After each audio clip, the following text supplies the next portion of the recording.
2014ஆம் ஆண்டு நவம்பர் மாதம் முன்னாள் அமைச்சர் செந்தில் பாலாஜி அவர்கள் போக்குவரத்து துறையில வேலை வாங்கி கொடுக்குறான் அப்படிங்கிற மாதிரி 2000 அப்பாவி மக்களிடம் பாத்தீங்கன்னா கையூட்டாக பணத்தை பெற்று மோசடி ஒன்றை செய்திருக்கிறார். இதனைத் தொடர்ந்து அவர் மீது புகார்கள் எழுந்தது. அவருடைய செல்வாக்கை பயன்படுத்தி செந்தில் பாலாஜி என்ன பண்ணாருன்னா புகார் கொடுத்தவர்கள்ட்ட பணம் கொடுத்து புகார்களை திரும்பி பெற செய்தாரு. ஸோ இதனைத் தொடர்ந்து சென்னை ஹைகோர்ட் வந்து இதை அக்செப்ட் பண்ணிக்கிட்டாங்க. ஆனா சுப்ரீம் கோர்ட் இதை மிகப்பெரிய அளவுல கண்டித்திருக்கிறாங்க. அப்படி சுப்ரீம் கோர்ட் என்ன சொல்லியிருக்கிறாங்கன்னா திமுக ஊழல் செய்த செந்தில் பாலாஜி அவர்களை காப்பாற்றுறதுக்கு முயற்சி பண்ணுது அப்படிங்கிற மாதிரி கண்டனத்தை தெரிவித்திருக்கிறாங்க.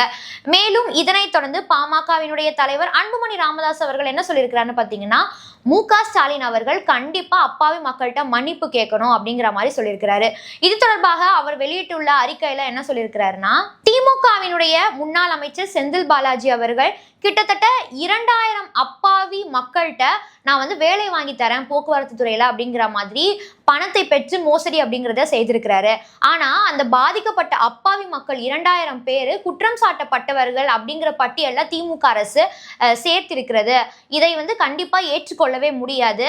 இது நீதி தரும் நீதி அமைப்புக்கு செய்யக்கூடிய மோசடி அப்படிங்கிற மாதிரி சுப்ரீம் கோர்ட் கண்டனத்தையும் தெரிவித்திருக்கிறாங்க. எப்போதுமே ஒரு அரசாங்கம் அப்படிங்கிறது குற்றம் செய்தவர்களை தண்டிக்கணும். அதாவது அந்த குற்றத்தால ஏமாற்றப்பட்ட அப்பாவி மக்கள்கிட்ட பார்த்தீங்கன்னா அவங்க மென்மையா நடந்துக்கணும். ஆனா இவங்க அப்பாவி மக்களை தண்டிக்கிறாங்க, குற்றம் செய்தவர்களை காப்பாற்ற நினைக்கிறாங்க. இதை கண்டிப்பா ஏற்றுக்கொள்ளவே முடியாது.